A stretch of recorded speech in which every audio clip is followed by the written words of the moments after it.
Então, é para a gente começar a entender, assim, como é que funciona as cartas, que é importante, né? Então, a carta de Hebreus é exatamente essa. É um convite a você ser lembrado de Cristo, lembrar dessas, né, de todas as vitórias de Jesus, né, para você não voltar. E aí, para começar, eu acho legal porque essa carta de Hebreus meio que é a nossa atualidade, né? Hoje em dia a nossa vida é assim, a gente vê as maravilhas de Cristo, mas a gente é tentado a voltar ao legalismo da religião, né? Então, o começo, mais ou menos, a ideia que eu queria trocar com vocês era sobre isso, né? Comunidade, a gente precisa sempre estar atento ao que a gente tem feito na nossa vida, porque, como a gente prega várias vezes aqui, né, que o legalismo ele te afasta de Jesus, né? Tudo que você acha que às vezes é o melhor para você, tudo que você acaba falando, limitando muito o agir de Deus, né, te afasta de Jesus, porque às vezes a tendência é essa, a gente na igreja, a gente acha que o culto tem que ter 1h15, acha que a administração tem que ter 30 minutos, né, a gente começa a definir muitas coisas que às vezes a gente fala assim, mas Deus não está agindo. Não, Deus está querendo agir, mas você está falando não, você está limitando Deus, né? Porque Deus não vai arrombar a tua porta, Deus não vai agredir a igreja e falar assim, eu vou falar, eu vou... Não. Deus é um cara muito educado, ele vai bater na porta e falar assim, posso entrar? Posso ceiar com vocês? Entendeu? Então é importante a gente estar sempre com esse coração aberto. Vale lembrar também que em Hebreus é muito legal, nos primeiros versículos, né? Eles vão pegando os capítulos assim, e ele vai mostrando que Jesus, ele é maior do que Moisés, que Jesus é maior do que os anjos, e que Jesus é maior do que toda a lei que já existiu. Então ele vai caminhando de novo com os hebreus, e falando assim, gente, olha só, tem essas leis? Jesus é a graça, Jesus é maior. Tem Moisés? Jesus é maior do que ele. Não tem os anjos? Jesus é maior do que ele. Então é muito legal porque é uma carta de encorajamento, né? É um momento em que o povo ele começa a ser empurrado pelas contradições da vida, né? Então é aquela ideia que a gente até trocou da última vez, que o mundo ele vai te pressionar, ele vai te jogar ideias contrárias, vai falar assim, mas isso não tem nada a ver, por que você não faz isso, não tem nada a ver, por que você, né? E começa a te pressionar, e quando você percebe, você já está vivendo um legalismo, você está aceitando coisas que não era para você aceitar, e coisas que você faz que não era para fazer, exatamente devido a isso, amém? E aí eu vim aqui com a ideia de, sim, são 3 conselhos que a gente consegue pegar desses versículos, que geram 3 promessas na nossa vida, amém? Sempre 3, eu gosto do 3, então eu vou sempre 3, assim, né? Eu vou sempre nessa área. Então vamos lá. A primeira ideia é o evangelho individual. Se vocês quiserem voltar lá no Hebreus 12, 16, versículo 16, né? Ele começa a tratar um pouco do evangelho individual, né? E está escrito lá. E tomem cuidado também para que ninguém se torne imoral ou perca o respeito pelas coisas sagradas, como Esaú, que por causa de um prato de comida vendeu seus direitos ao filho mais velho. Amém?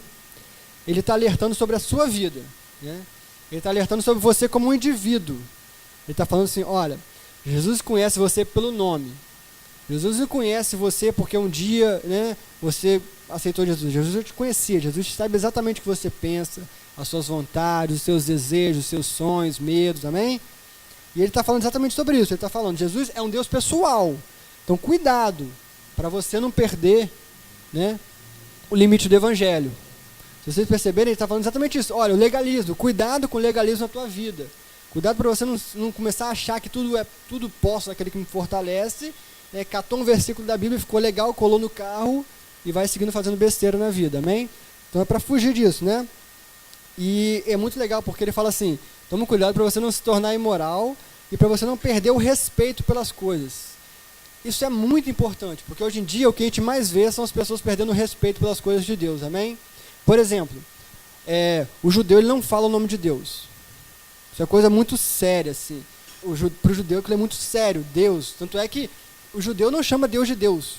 O judeu vai dando nome, El Shaddai, ele vai falando isso exatamente para poder, porque ele não se acha digno de falar o nome de Deus. Então a gente começa a perceber assim, por falar um pouco assim, uma coisa mínima, mas que você começa a tratar o nome de Deus por besteira, né? Você começa a fazer, meu Deus, né? Não sei o que, tudo para você, assim, Deus se tornou um vocábulo popular que você joga como se não fosse nada, entendeu?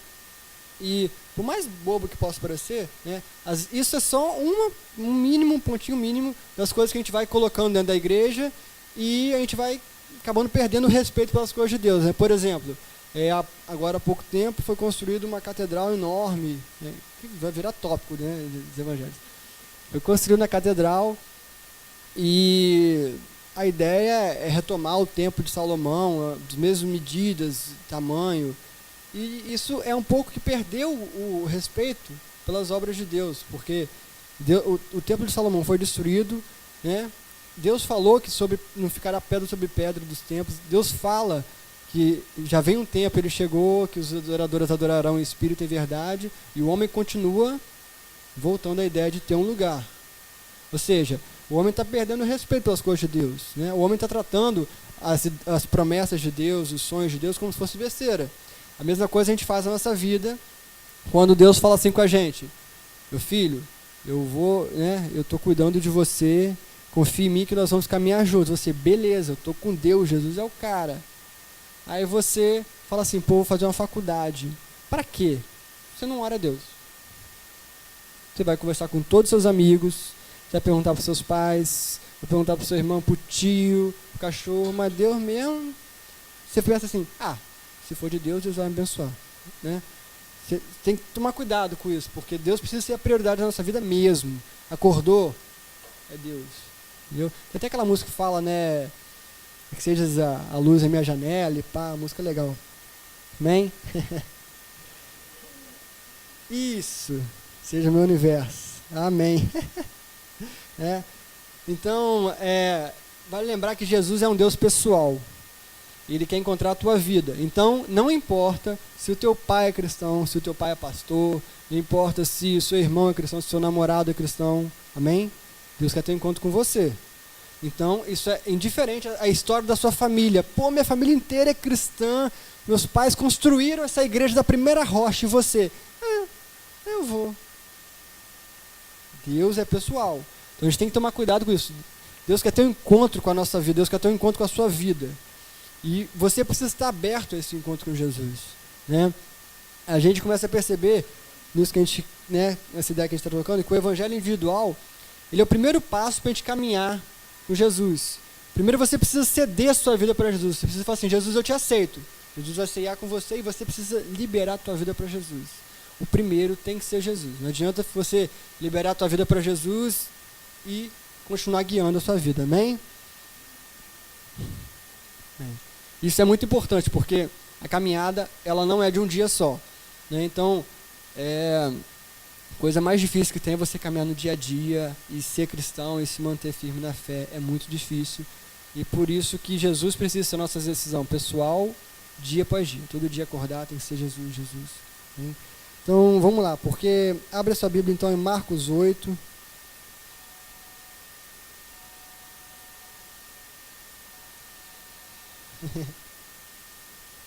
Eu passei de Marcos aqui. Marcos 8, 36, vamos lá.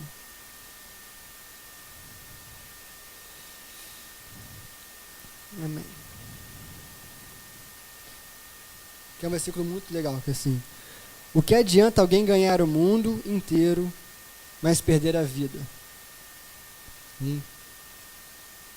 Está sendo ministrado exatamente sobre o evangelho individual. O que adianta, né, você ter sua família inteira cristã? O que adianta você ser um cara que faz muito pelos pobres, que doa o seu tempo integral para a igreja, mas você não tem um encontro com Jesus? Você não tem uma vida dedicada a Jesus. Você tem uma vida que você prefere seguir as leis, você quer fazer tudo certinho, isso é legal. Mas se você não tiver o seu dia a dia com Jesus, isso não salva. Só o que salva é o nome de Jesus. Não adianta. Amém? Amém.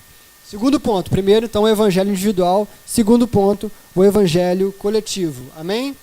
Estamos chegando lá. Primeiro, ou seja, são etapas que a gente vai ver para o evangelho, né, alcançar nossas vidas e alcançar a vida das nossas famílias e amigos. É uma etapa. A gente precisa aprender a caminhar. A gente acha que se converteu, orou a Jesus e Deus vai na hora. É uma caminhada, né? A gente vai caminhando, vai estruturando. Amém? Então, o primeiro evangelho individual, o segundo evangelho coletivo, que está em Hebreus 14, 15, ele vai falando exatamente sobre esse evangelho coletivo. Amém? que está ali, 14 e 15, que está, né? Procurem ter paz com todos, se esforcem para viver uma vida completamente dedicada ao Senhor, pois sem isso ninguém o verá. Tomem cuidado para que ninguém abandone a graça de Deus. Cuidado para que ninguém se torne amargo, né? Generalizando assim o que está escrito. Ou seja, ele está avisando você assim, ó, cara, cuidado para que ninguém se perca. Jesus não está querendo te culpar, mas ele fala assim, cara, a tua função como igreja é cuidar de quem é a igreja com você. Amém? Porque a igreja, amém? O sentido de igreja, assembleia, eclésia é esse. É comunhão. Né? Então, a gente tem que tomar cuidado, porque na nossa caminhada, às vezes, você fala assim, eu preciso buscar Deus, eu preciso buscar Deus. Você vai na igreja? Não.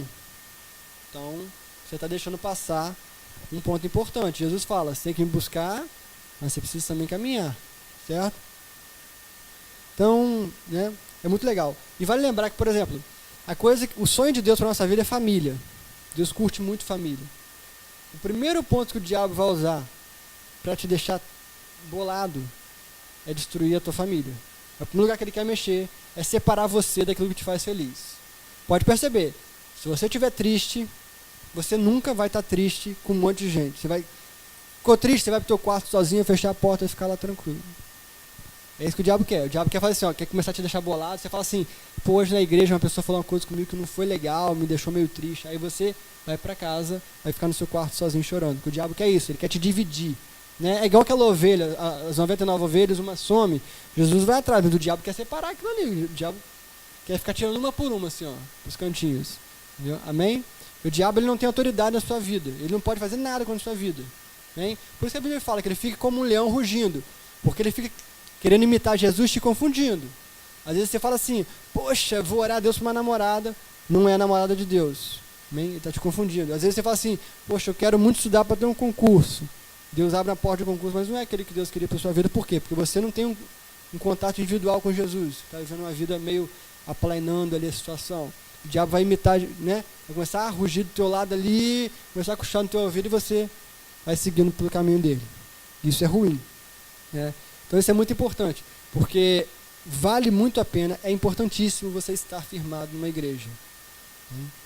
Eu confesso que o meu coração é muito forte quando falo disso, então às vezes toda vez que eu prego assim, né, eu tenho a tendência a falar, mas é muito importante você estar na igreja. Isso de, é só um culto, não vou hoje, eu vou domingo, é ruim, cara, é ruim. Porque com o tempo você deixa de ir e você faz muita falta. Por exemplo, só um exemplo, a gente estava com alguém desesperado para passar o data show aqui, porque a Fábio estava lá atrás, não tinha ninguém, a gente chegou, esse aqui. Cada um tem uma função que faz muita falta. A tua vida faz muita falta. Para Deus e para a gente também. Então, convém que você esteja numa igreja. Não precisa, independente de nome da igreja, denominação, você não precisa se preocupar, tipo assim, mas eu sou evangélico batista, eu sou evangélico metodista, não tem problema. O importante é você estar caminhando com o povo, porque a caminhada com o povo é importante, é o que te fortalece. Amém? Então é isso que a gente está vendo aqui, que na verdade o evangelho coletivo é onde você começa a cuidar do outro, né? O outro vai cuidar de você, você começa a cuidar do outro. E aí a gente começa a pegar assim, pô, a gente tem o evangelho individual e o coletivo. Uma coisa que a gente aprende com esses dois é o seguinte, tudo que você faz como um indivíduo afeta o coletivo. Tudo. Então, se você por acaso está pecando, né, na tua vida, no teu quarto, que ninguém sabe, está pecando de uma forma que ninguém conheça, isso vai atrapalhar o teu coletivo com a tua igreja, né? A sua vida individualmente é muito importante para o coletivo. Tudo que você faz vai afetar a vida do teu irmão, né? A gente tem um caso famoso de uns pastores que foram famoso assim, mas famoso porque eu vim da região de Itaperuna, né? Mas teve um pastor que a gente teve contato com ele, que ele estava adulterando com uma menina mais nova de uma cidade muito distante. E aí você pensa assim, pô, pastor, beleza, ele erra, ele fala, mas aquilo que ele fez afetou a comunidade inteira, porque a igreja esvaziou. Sumiu, as pessoas sumiram. Né? Você fala, mas foi o pastor. Aí a sua vida faz diferença. Com certeza. Pastor, hoje em dia ele tem um holofote sobre a vida do pastor, que não é muito certo fazer isso. Mas qualquer pessoa, individualmente, se você fizer uma besteira, isso vai afetar a igreja como um todo. E a gente precisa tomar cuidado com isso. Amém? né? Legal isso.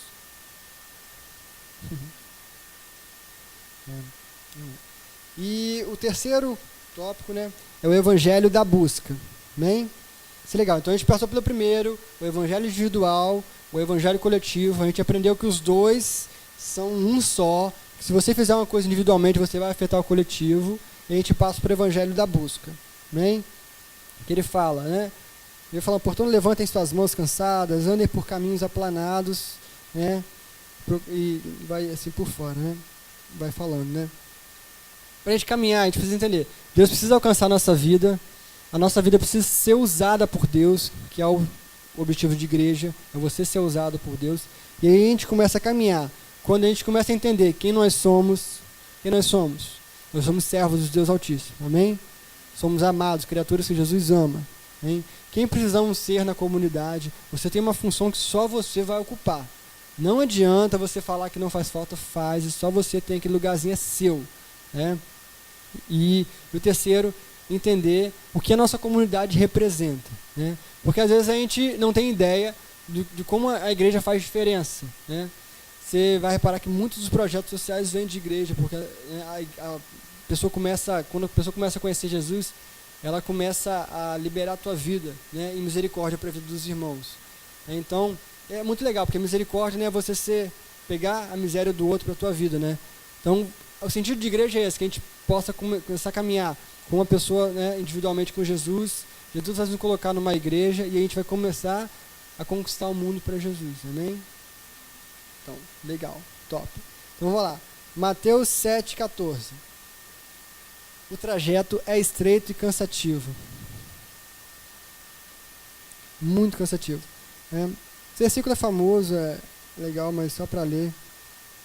Que é assim, entre pela porta estreita, porque a porta larga e o caminho fácil levam para o inferno. E há muitas pessoas que andam por este caminho. A porta estreita e o caminho difícil levam para a vida e poucas pessoas encontram esse caminho. Amém? Ou seja, está falando o seguinte, é muito difícil. A porta é estreita, o caminho é estreito. Você precisa estar em comunhão. Amém?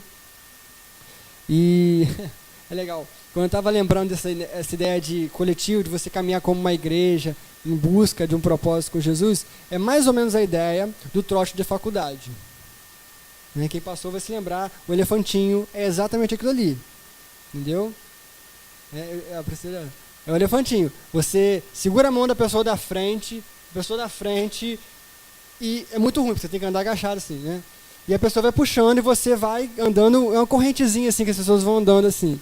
É exatamente aquilo ali que funciona no evangelho. Só que a gente tem um prêmio que é a vida eterna. No trote você não tem nada, você ainda tem que dar dinheiro ainda pro cara lá que né, já é veterano. Né? Mas a ideia é a mesma, você tem que firmar a mão na pessoa que está do teu lado e vocês vão andando juntos. Por exemplo, se um cair, vai derrubar a galera toda, igual dominó. Se você ficar... Claro, tem que ser óbvio, se você soltar a mão, o cara cai sozinho, mas se você segurar firme na mão do teu irmão, né, se ele cair, se você ficar firme, você segura ele e ele não cai. Amém? Se não for um cara muito pesado, vai levar todo mundo, então tem que tomar cuidado. Né? Amém? E aí, nós somos um povo buscando salvação. Então nós temos três ideias no momento. O evangelho individual, o evangelho coletivo, o evangelho da busca. Né? E aí a gente tem 3 conselhos que geram 3 promessas. As 3 promessas são o seguinte. Vale lembrar, a gente começou a caminhar nos 3 versículos de trás para frente. Né? A gente pegou o 16, o 15, o 14 e o 12. 3 e 12. Agora a gente vai voltar para as promessas. A primeira é a promessa da cura. Quando você começa a caminhar com a igreja, é aquilo que a gente falou. Você firma o teu irmão, então ele não cai. Você segura ele. Que é o que está escrito. Quando caminhamos juntos, impedimos que alguém se desvie. E aquela perna que era manca, a gente vai começar a andar por um caminho reto, que é o caminho da graça de Jesus. E aquela perna que era manca, ela vai ser curada. Isso é escrito no versículo 12. Ou seja, se vocês caminharem em igreja com alvo em Jesus, com o mesmo alvo, o mesmo propósito, vai haver cura. As pessoas vão sendo saradas pela graça de Jesus. Então, vale lembrar. O 2, ver a Deus. Versículo 14. Né?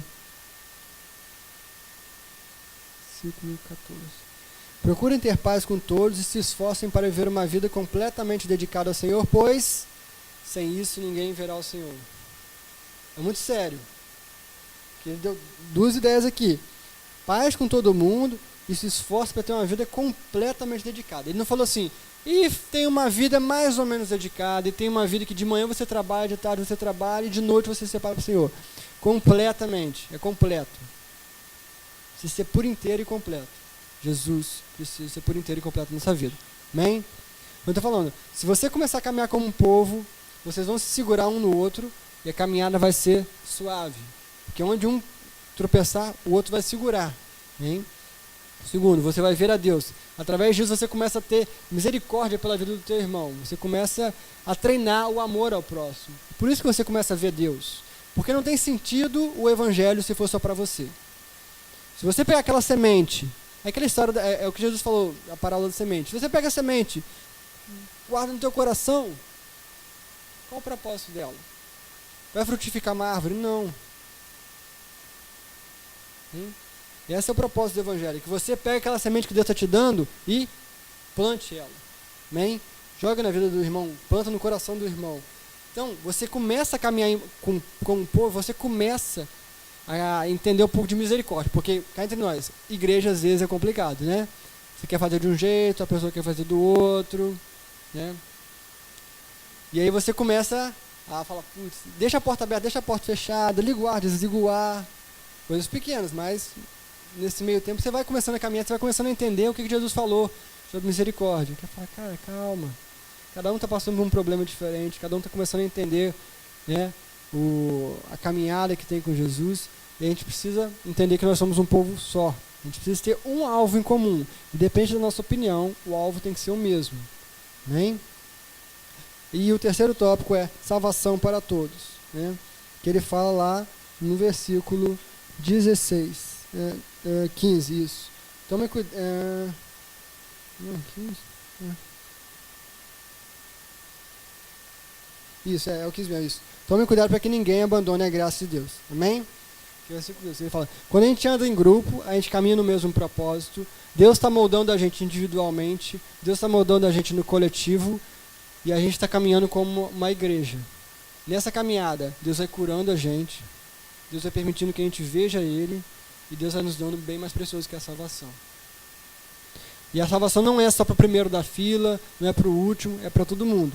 Então, Deus vai curar a tua vida, Deus vai te dar visão, Deus vai te dar salvação. Desde que você abra a porta do teu coração para Jesus, e desde que você caminhe como uma igreja. Ou seja, igreja é crucial.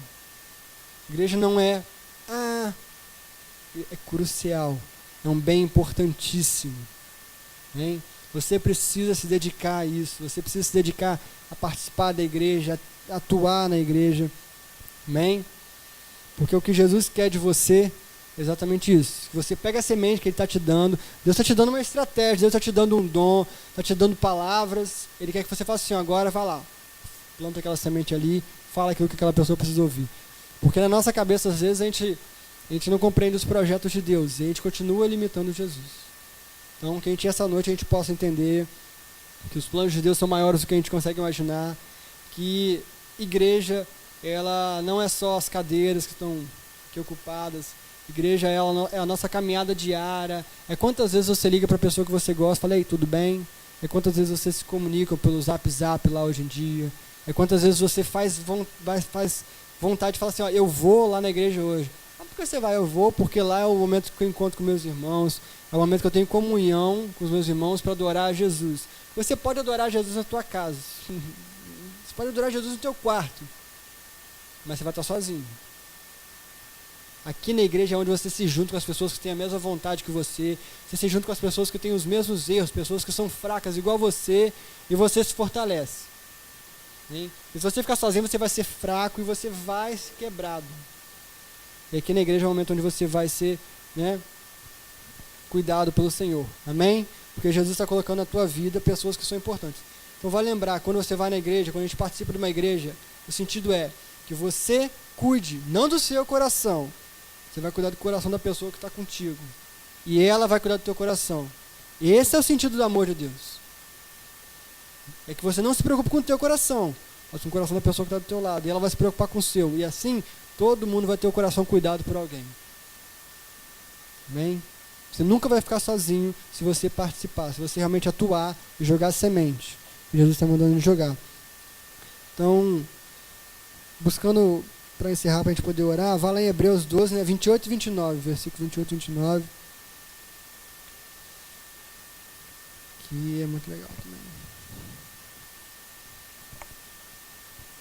Bem, toda vez que você estiver em casa e você falar assim, caramba, eu estou tão chateado hoje, Hebreus 12, 28 e 29, leia e pega o telefone e vai ligar para alguém. Não fica sozinho. Bem, diz assim, por isso sejamos agradecidos, pois já recebemos um reino que não pode ser abalado. O reino vai vir, a gente ainda vai receber ou a gente já recebeu? A gente já recebeu o reino que não vai ser abalado. Sejamos agradecidos e adoremos a Deus de um modo que o agrade, com respeito e temor. Porque, na verdade, o nosso Deus é um fogo destruidor. Então, vamos lá. Adoremos a Deus com respeito e com temor. O respeito com Deus e com as criaturas de Deus. Teu irmão. Temor a Deus, que é importante. Amém? Então, sempre lembra disso. Que a caminhada como um povo, a caminhada em unidade, ela é um sonho de Deus. Amém? Quando Deus falou com Moisés, Deus não falou, Moisés, na sarça ardente lá, vem Moisés, que eu estou te livrando desse povo. Eu vou te livrar do Egito. Não. Deus falou assim, vai lá, abre a tua boca, que eu estou colocando semente no teu coração. Então você agora vai jogar a tua semente lá, que você vai libertar o povo. Amém? Com Abraão foi a mesma coisa. Deus falou com Abraão assim, Abraão, vem cá, vem só você. Mas vem só você. Não, Deus falou, estou colocando a semente no teu coração, você vai caminhar com o teu povo. Amém? E a caminhada assim é diária. A caminhada assim é diária. Jesus, quando a gente lembra da história de Jonas. Jonas, Deus falou com ele assim, estou jogando a semente no teu coração, vai pregar em Nínive. Ele, eu não quero. Vai pregar em Nínive, porque a semente não é tua. Amém? Você não vai cuidar do teu coração, você vai cuidar do coração da outra pessoa. Amém? Que assim vocês vão ser um povo. Assim vocês vão começar a caminhar em unidade. Amém? Então que vocês guardem sempre esse evangelho individual. Deus quer falar com você, Deus é um Deus pessoal. Mas Deus vai te tratar para que você possa viver num coletivo, na eclésia dele. Amém? E vocês vão ter uma busca, vocês vão ter um propósito, que é alcançar o reino. Porque ele já vem. Amém? É um reino que não se abala, não tem tristeza. Então, entrega a tua vida a Jesus, que ele tem o melhor para a sua vida. Amém?